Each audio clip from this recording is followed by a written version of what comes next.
नमस्ते बच्चों, स्वागत है, अभिनंदन है आप सभी का राजकीय महाविद्यालय सुमेरपुर के यूट्यूब चैनल पर।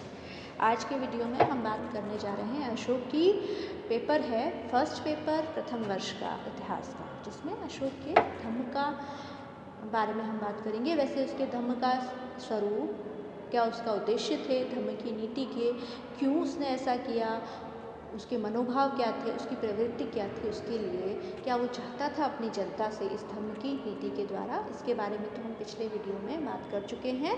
आज का जो वीडियो है हम बात करने जा रहे हैं उसने धम्म के प्रचार प्रसार के लिए क्या उपाय अपनाए। 2 वीडियो में ये हम डालेंगे क्योंकि लंबा टॉपिक है, इसको समझने के लिए थोड़े समय की अधिक आवश्यकता है। तो आज जो है हम बात करने जा रहे हैं कि अशोक के धम्म के प्रचार प्रसार के लिए उसने क्या क्या उपाय अपनाए। ये तो आप सभी जानते हैं कि कलिंग युद्ध के बाद में जो त्रासदी हुई, जो हत्याएं हुई, जो लोग अपाहिज हुए, जितने लोग अनाथ हो गए, औरतें विधवाएं हो गई, ऐसी स्थिति को देख करके अशोक बड़ा द्रवित हो गया। उसने सदैव के लिए युद्ध की नीति त्याग करके धर्म की नीति अपना ली। अब अपनी इस धम्म की नीति के प्रचार प्रसार के लिए अशोक ने क्या उपाय अपनाए, ये हमारे लिए आज के वीडियो का, आज के लेक्चर का विषय है। सबसे पहला जो अशोक ने उपाय अपनाया वो था धर्म यात्राओं का प्रारंभ। ये तो थोड़ा बहुत आप जानते हैं कि प्राचीन समय में राजे महाराजे शिकार या विहार के माध्यम से यात्राएं किया करते थे, और ऐसा कहते हैं कि इन्हीं यात्राओं के दौरान वो भेष बदल के गांवों में, शहरों में घूमा करते थे और तत्कालीन जनमानस की भावनाओं, इच्छाओं, अपेक्षाओं, राजा के शासन के बारे में वो क्या सोचते हैं, उनसे क्या शिकायतें हैं, इसकी जानकारी इकट्ठा किया करते थे। हालांकि विहार यात्राओं में आमोद प्रमोद भी हुआ करता था, और अशोक जैसा सादगी प्रिय शासक जिसने वैभव की जगह सादगी को, संपन्नता की जगह गरीबी को दी, ऐसे शासक को ये पसंद नहीं था। तो इसीलिए अशोक ने जो है बौद्ध धर्म के प्रचार के लिए, अपने धम्म के प्रचार के लिए विहार यात्राओं की जगह जो है तीर्थ यात्राएं, जिनको कि उसने धर्म यात्रा कही, वो शुरू की। ऐसी उसकी पहली यात्रा थी बोध गया की यात्रा। बोध गया वो स्थान है जहाँ महात्मा बुद्ध को ज्ञान की या निर्वाण की प्राप्ति हुई थी। अपने शासनकाल के 10वें वर्ष में अशोक जो है वो बोध गया। इससे पहले वो भी पुराने जो राजा थे उनकी तरह विहार यात्राएं किया करता था। इन यात्राओं में शिकार होता था और आमोद प्रमोद, मनोरंजन के साधन हुआ करते थे। लेकिन कलिंग युद्ध के बाद में अशोक का इन सब चीज़ों से जी उचट गया और उसने जो है धर्म यात्राएं शुरू कर दी। इन यात्राओं में वो ब्राह्मणों, श्रमणों के दर्शन, दान, वृद्धों का दर्शन, धन से उनके पोषण की व्यवस्था, इसके अलावा लोगों को धर्म का दर्शन, धर्म का आदेश, धर्म के संबंध में उनके प्रश्न हैं वो सुन करके उनका निवारण करने का प्रयास किया करता था। इसी परिप्रेक्ष्य में अपने शासन के 20वें वर्ष में वो लुम्बिनी ग्राम गया, जो कि महात्मा बुद्ध की जन्मस्थली है। इसका जो है हमारे पास में अभिलेखीय उदाहरण मिलता है। लुम्बिनी ग्राम में उसने कर की जो दर थी 1/6 यानी छठे हिस्से से घटाकर 8वां हिस्सा यानी 1/8 कर दी। अब जो है इस गांव को कर मुक्त तो नहीं किया, लेकिन कर का बोझ जरूर ग्रामवासियों का उसने कम कर दिया।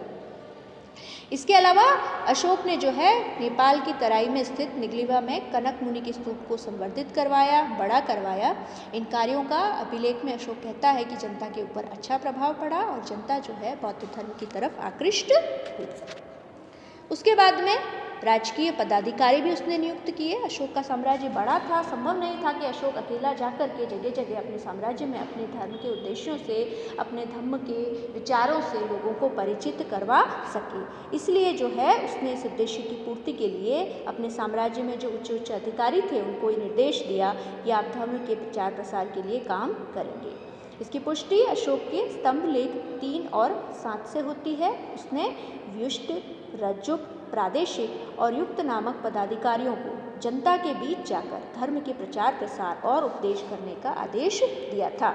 ये अधिकारी हर 5वें वर्ष अपने अपने क्षेत्रों में दौरे पर जाते थे और अपने सामान्य जो प्रशासकीय कार्य हैं इसके अलावा जनता के बीच में धर्म का भी प्रचार प्रसार किया करते थे। अगला जो अशोक ने उपाय अपनाया वो था धर्म श्रावण और धर्मोपदेश की व्यवस्था। जनता के बीच में 5-5 साल में अधिकारी जाएंगे, 10-10 साल में राजा महाराजे जाएंगे, तो नियमित रूप से संवाद उनका नहीं हो पाएगा, वो धर्म के उद्देश्यों से परिचित नहीं हो पाएंगे। अपनी वृहत जनता को नियमित अंतराल पर धर्म के बारे में जानकारी देने के लिए अशोक ने धर्मोपदेश की और धर्म श्रावण की व्यवस्था करवाई। उसके साम्राज्य में अलग अलग पदाधिकारी जगह जगह घूमते थे और धर्म के विषय में लोगों को शिक्षा देते थे, और राजा की ओर से जो धर्म संबंधी घोषणाएं समय समय पर जो भी की जाती थी उनसे जनता को अवगत कराया करते थे। अगला जो उसने कदम उठाया वो था धर्म महामात्रों की नियुक्ति। ये प्रश्न लिख लीजिएगा, कई बार कंपटीशन एग्जाम में भी पूछा जाता है किस वर्ष उसने ऐसा किया। अपने अभिषेक के 13वें वर्ष में बौद्ध धर्म या धम्म के प्रचार प्रसार के लिए अशोक ने पदाधिकारियों का एक नवीन वर्ग बनाया, नए अफसर बनाए जिनका काम था धर्म का प्रचार प्रसार करना। इन्हें धम्म महामात्र और सामान्य भाषा में कहें तो धर्म महामात्र कहा जाता है। इसकी घोषणा में करता है वो अपने 5वें शिलालेख में, लिख लीजिएगा। RS 1999 के पेपर में ये क्वेश्चन आया हुआ है। अशोक कहता है कि प्राचीन काल में धर्म महामात्र कभी नियुक्त नहीं हुए थे। मैंने अपने अभिषेक के 13वें वर्ष में धर्म महामात्र नियुक्त किए हैं। इनका एक कार्य अलग अलग धार्मिक संप्रदायों के बीच में जो द्वेष भावना है, जो गुस्सा है, जो इनके बीच में रोष है, उनको कम करें, समाप्त करें और धर्म की एकता पर बल देना था। उनका प्रमुख कर्तव्य है धर्म की रक्षा, धर्म की वृद्धि, जिसको कि उसने कहा गया है धम्माधिठानाय धम्मवद्या करना बताया है। धर्म महामात्र राजकीय परिवार के सदस्यों से धर्म के लिए धनादि दान में प्राप्त करते थे, और जो राजा और उसके परिवार द्वारा जो दान में धन दिया जाता था उसकी समुचित व्यवस्था जो है गरीबों के लिए करके धर्म प्रचार कार्य में नियोजित करते थे। इस धर्म महामात्रों के प्रयासों के कारण धर्म की अत्यधिक वृद्धि हुई।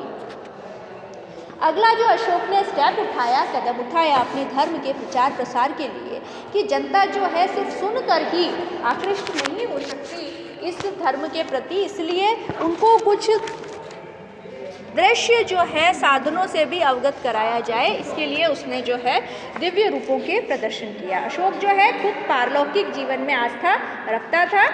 अपने धर्म को लोकप्रिय बनाने के उद्देश्य से और जनता के बीच उन स्वर्गीय सुखों का दर्शन करवाया जो मनुष्य को देवत्व प्राप्त करने में स्वर्गलोक में मिलते हैं। इसमें जो है नए विमान, हाथी, अग्निस्कंद आदि दिव्य रूपों का जो है समय समय पर जनता के बीच में प्रदर्शन किया जाता था, ताकि लोगों को लगे कि हम अगर अच्छी तरह से धर्म के अनुसार अपना जीवन व्यतीत करेंगे तो आखिर में हमें भी ऐसे दिव्य रूप प्राप्त होंगे।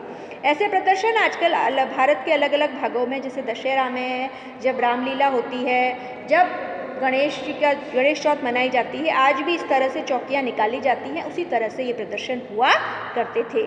इसके पीछे भावना ये थी कि अगर मनुष्य धर्म का अनुसरण करेगा तो वो देवत्व को प्राप्त करेगा और स्वर्गलोक में निवास करेगा, और ये जो सारे दिव्य स्कंद है, विमान, इन सभी ऐश्वर्यों का, इन दिव्य सुखों का वो उपयोग कर पाएगा।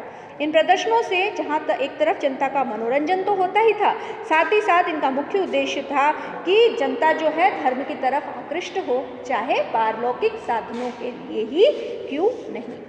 तो बच्चों, ये था आज का हमारा वीडियो अशोक के धर्म के प्रचार प्रसार के लिए किए गए उपाय। अगले वीडियो में इसी उपायों के आगे जो उपाय हैं और उनका क्या प्रभाव पड़ा उसकी जानकारी हम लेंगे। तब तक के लिए आप ये जो सारे इतिहास के और अन्य विषयों के आपके जो वीडियो हैं उनको देखिए, उनको किताब से रिवाइज कीजिए, ताकि आपकी पढ़ाई जो है निर्बाध गति से इस काल में भी चलती रहे। धन्यवाद।